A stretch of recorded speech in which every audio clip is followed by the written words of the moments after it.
Hey everyone, welcome to TowerGate, day 27. It is March 30th, 2017, Thursday. Alrighty, let's take a look at what's going on today. Just a couple of items. First of all, I guess most of you know today is the beginning of the Senate hearings. So on the Senate side, they're taking up all things Russia. If you've been watching my daily videos on TowerGate since it started, going all the way back to the beginning, I told you that the Senate hearings are really nothing to pay much attention to. There'll be nothing really coming out of the Senate Intelligence Committee. And here's why. The Senate Intelligence Committee is one of those committees, probably one of the most difficult committees to get on. You do not get on the Senate Intelligence Committee unless you are a hardcore, 100% true believer in the deep state. The job and the role primarily of the Senate Intelligence Committee is to play defense and interference for the intelligence community when they screw up, violate laws, do things they're not supposed to do, or whatever. The Senate Intelligence Committee functions as a cover-up group. If you look at the people who are on that committee, you will see what I mean. So what you can expect from the Senate Intelligence Committee on all things Russia is really nothing except for defense of the deep state. So they won't go into whether or not the surveillance was conducted, whether it was legal or illegal. They'll not be looking into FISA warrants. They'll not be looking into the reasons for the request or any of these types of things. What you will see probably on the Senate side, and you do have McCain and Lindsey Graham there, who are essentially very interested in doing anything they can to do harm to President Trump. So what you are going to have on the Senate side, they're going to have about 20 witnesses that are going to come and testify. They'll do the whole dog and pony show. They'll focus mostly on Russia and the connections between Russia and the Trump people, Trump himself. There'll be no smoke there. There's no crimes or anything like that. Whether or not some of Trump's people have had dealings with Russian businessmen or even government officials is irrelevant. There's nothing illegal about that. And if you want to look at any member of Congress, whether McCain, Lindsey Graham, anyone on that committee, most members of Congress, many international businessmen, they deal with Russia. I mean, they're a player on the in the international stage, especially in terms of energy, natural gas, oil, things like that. You know, companies like Exxon, where Rex Tillerson came from, of course he had dealings with Russia. They have joint contracts, ventures together in the area of oil and gas. So they'll certainly find where there's these types of connections, but you could, if you want to look at the Clinton connections to Russians, you can find plenty of that, or anyone for that matter. So you know, nothing will really come to the Senate hearings. It will be primarily a chance to for Democrats and McCain and Graham, who are essentially friends of the Democrats, it will be a chance for them to bash Donald Trump a little bit and some of the people in his administration to try to do as much harm as possible. Nothing will come out of it.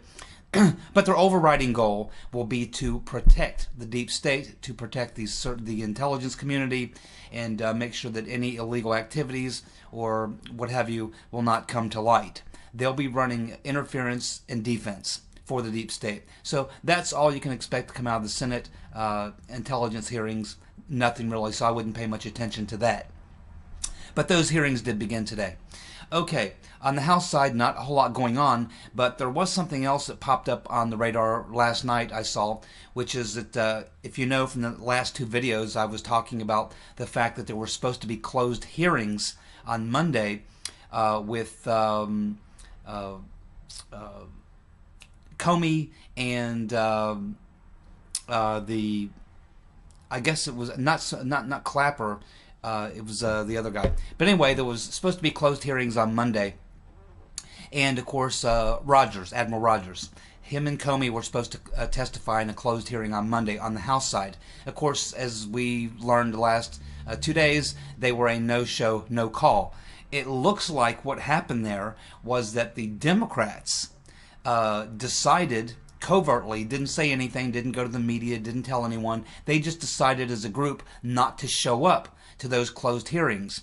And clearly they contacted Rogers and Comey, or their people who schedule them, and advised them that they, the Democrats, would not be appearing for that closed hearing.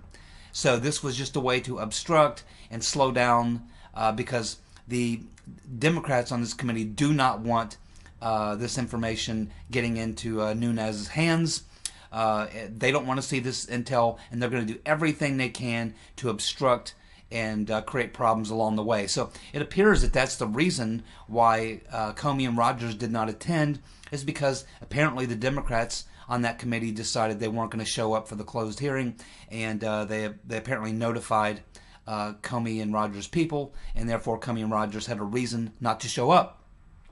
So this means we have the Democrats trying to undermine the hearings and trying to undermine Nunes, and maybe this is the game they're going to play, is they're going to say, well, we don't think Nunes, we think he should rescind himself from looking over these hearings, and if he's going to continue to be in charge, then we're just not going to show up. So maybe this is the game they're going to try to play. It's all just obstruction is really all it is, because they know that there's something there, and they know that this is going to come out. So anyway, that appears to be what happened. It'll slow them down, but ultimately they are going to get Comey and Rogers in there for a closed hearing, and of course there's still many documents that have been requested, which I don't believe have shown up yet. And we know that Nunes himself said that the FBI is really just not cooperating. And of course I think we all know why that is. Because Comey is covering for someone, probably himself and possibly his assistant, this McCabe, assistant FBI director, who's the one whose wife ran for the Senate in Virginia and was bankrolled by the Clinton campaign, essentially. So anyway, there's a lot of connections to shady people involved here, and there's a cover-up going on, certainly, or an attempt to cover up and trying to block any progress at all. So this again is a lot like Watergate. It's going to drag and drag and drag, but eventually things will come to the surface, and some light will be shed on this. Whether or not we get to the bottom of the rabbit hole, I doubt that, but certainly, that's where the main battle is right now. It's just politics right now. Ultimately, I think something will come out of it, but until we actually get a special prosecutor assigned to investigate this, and I believe that eventually will happen, but we're going to have to go through the whole dog and pony show in the Congress before they get to that point. Generally, once you have identified a crime, at that point, you get the special prosecutor. Of course, there's quite a few crimes that have been identified in terms of the leaking and things like that, but it's running its course, and I expect it maybe a year from now, but eventually they're going to have to get a special prosecutor, and I expect some heads will roll at some point. We'll see how high it goes. But anyway, that's all that's going on today. I did some research last night on Evelyn Farkas, and I'm going to do a separate video on that. So anyway, this is TowerGate, day 27, March 30, 2017, Thursday. The Senate side hearings begin on all things Russia. Nothing will come out of that. On the House side, where Nunes heads up that committee, on the House Intelligence Committee, it looks like political games being played, obstruction, trying to slow down the process. So it's a grind at this point, really just a grind. But we'll keep watching. If anything breaks later in the day, I'll certainly do another video. But at this point, it looks like it's just business as usual. The political three-ring circus, the political theater, playing itself out, as it always does, in its own time. And we'll just keep following it. Alrighty, everybody. That's all we got for today. See ya. Bye.